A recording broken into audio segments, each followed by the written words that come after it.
নমস্কার। হ্যালো, কেমন আছো তোমরা সবাই? আশা করি তোমরা সবাই খুব ভালো আছো।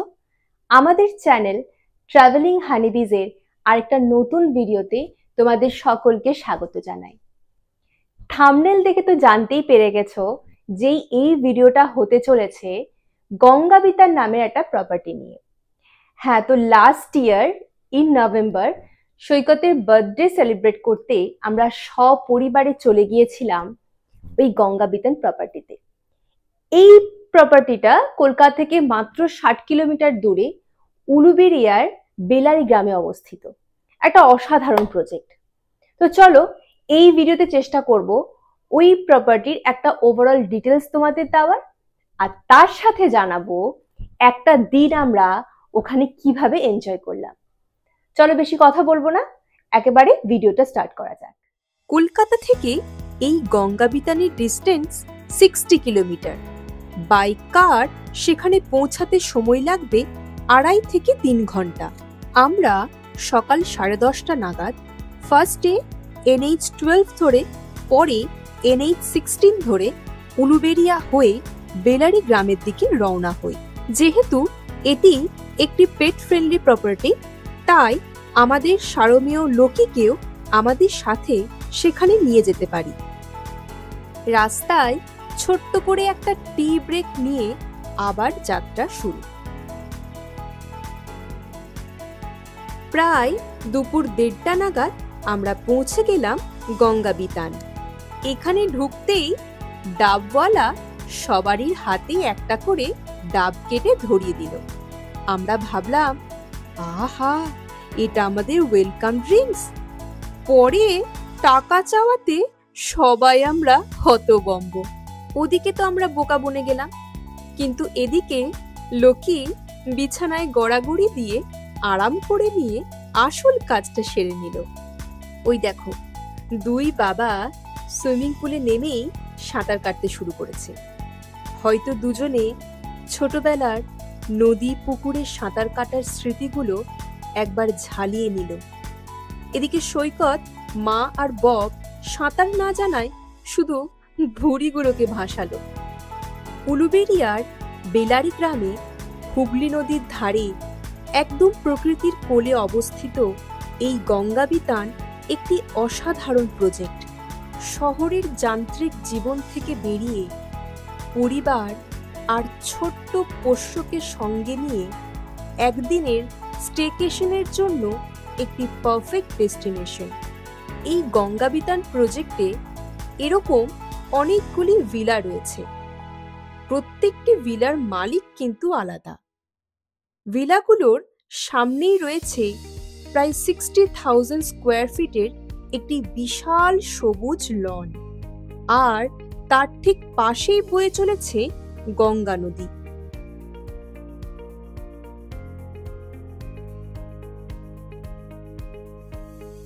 তবে আমরা এই ডুপ্লেক্স ভিলাতে থাকিনি।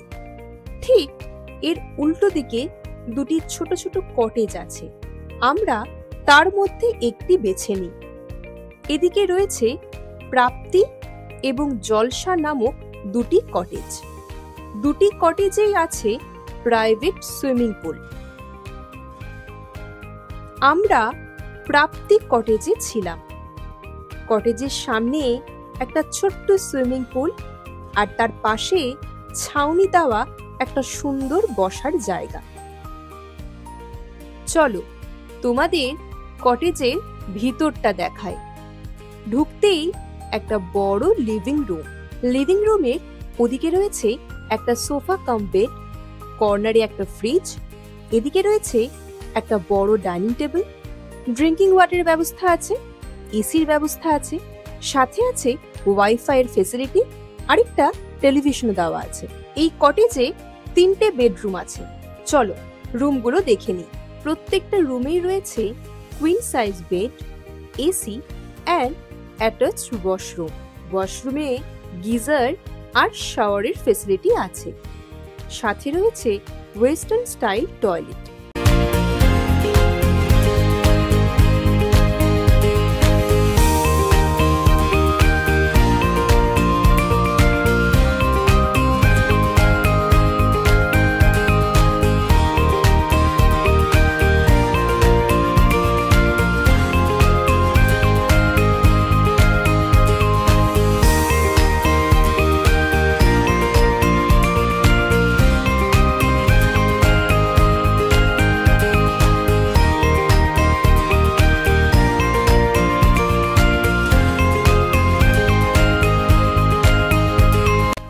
আমাদের এই এন্টায়ার কটেজটার ভাড়া পড়েছিল 10,000 টাকা, এক্সক্লুডিং ফুড। চলুন এবার রিসর্টের ম্যানেজারের কাছ থেকে শুনে নিই রিসর্টের কিছু অজানা ইতিহাস। নমস্কার, আমি মহেশ্বর বিশ্বাস। আপনারা দেখছেন এটা গঙ্গা বিতান। গঙ্গা বিতান এটা শুরু হয় ইতিহাস সেটা হচ্ছে 2011 থেকে। এখানে মাটি ফিলিংয়ের কাজ শুরু হয়। এখানে অ্যাকচুয়ালি ছিল টালি ভাটা, যেহেতু এখন আর টালির চল নেই, যে কারণে টালি ভাটাগুলো বন্ধ হতে থাকে। তো সেই টালি ভাটার খোঁজ নিয়ে আমাদেরই যাকে আমরা শ্রদ্ধার সঙ্গে দাদা বলে থাকি, সেই কৃষ্ণেন্দু বিশ্বাস মহাশয়, তিনি এটা তৈরি করেন, যেটা গঙ্গা বিতান এখনকার নাম।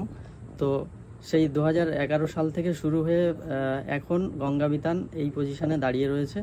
আর অ্যাকচুয়ালি আমাদের ভাড়া দেওয়া শুরু হয় কোভিড থেকে, কারণ কোভিডের সময় যেহেতু সব হোটেলগুলো আপনাদের বন্ধ থাকে, লকডাউন করে দেওয়া হয়, সেই সময় হোমস্টেগুলো কিন্তু চালু ছিল। তো আমাদের যে দাদা, ওনার ইচ্ছা ছিল এদিকটায় কিছু হোমস্টে করার, কিন্তু সেই মুহূর্তে কিন্তু চালু ছিল না। সেই জন্য আমাদের হোমলিটা তখন রেডি ছিল। আমরা হোমলিটাকেই ডেকোরেশন চেঞ্জ করে, কিছুটা মডিফাই করে আমরা ওটা দিয়ে শুরু করি, এবং সেটা লকডাউনের মধ্যে থেকেই শুরু হয়। আর সেই লকডাউনে আমরা তো আপনাদের অনেক ভালোবাসা পেয়েছি, অফুরন্ত গেস্ট আমরা পেয়েছি। তারপরে আর দাদা পেছনে তাকায়নি।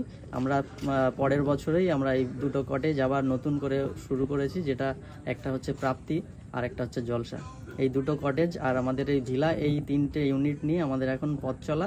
সামনে আমাদের নিজস্ব লন এবং প্রাইভেট পুল 3টেতেই রয়েছে। আপনারা আসুন, আনন্দ করুন, ভালো লাগবে। নমস্কার। ঘড়িতে তখন দুপুর 2:30। রান্নাঘর থেকে মাসিরা জানালো লাঞ্চ রেডি। লাঞ্চের মেনুতে ছিল স্যালাড, সাদা ভাত, ডাল, আলু ভাজা, রুই মাছের কালিয়া, মটনের ঝোল, চাটনি, পাঁপড় আর মিষ্টি। প্রত্যেকটা আইটেম ছিল খুব সুস্বাদু, একদম ঘরোয়া রান্না, তেল মশলা কম। আমাদের তো খুব ভালো লাগে। আর ওনারা খুব যত্ন করে খাবার পরিবেশন করেন। বিকাল হতেই আমরা লোকিকে নিয়ে এই পুরো প্রপার্টিটা আরো একবার ঘুরে দেখতে বেরোলাম। আপনারা চাইলে বিকালবেলায় গঙ্গাবক্ষে বোটিং করতে পারেন। এই কটেজের ম্যানেজারের সাথে কথা বললে উনি নৌকার ব্যবস্থা করে দেবেন।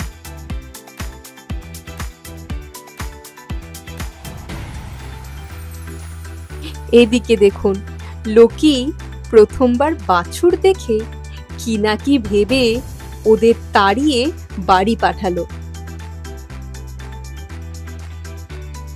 সন্ধে হতেই চারিদিকে ওয়ার্ম লাইট জ্বলে উঠল।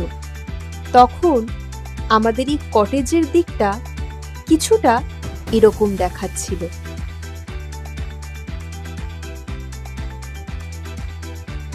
এরপর ওনারা আমাদের ইভিনিং স্ন্যাক্সে গরম গরম ভেজ পাকোড়া, চিকেন পাকোড়া আর চা দিয়ে গেলেন।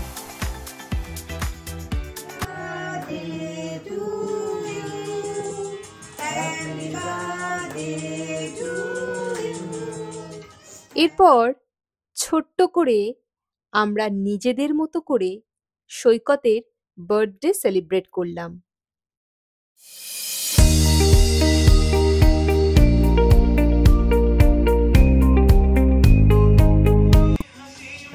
হ্যাঁ, আগে কার বার্থডে?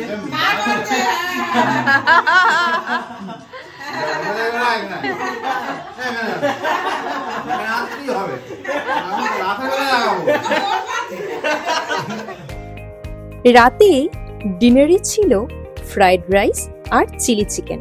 আপনাদের এখানে একটা কথা বলে রাখি, ওনারা একদম নিজেদের মতো করে ঘরোয়া পদ্ধতিতে চিলি চিকেনটা রান্না করেছিলেন।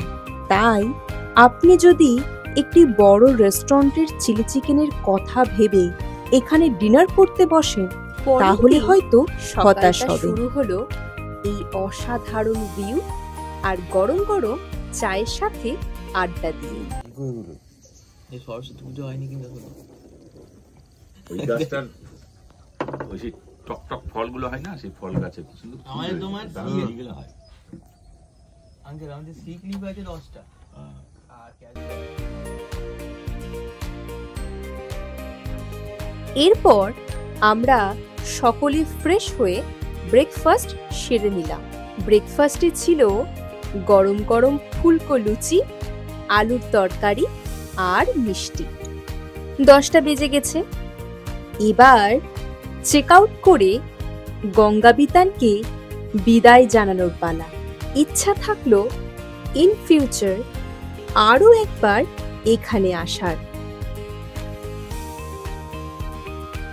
একটা দিন প্রকৃতির মাঝে গঙ্গার তীরে আমাদের বেশ হই হুল্লোড় করে কেটে গেল।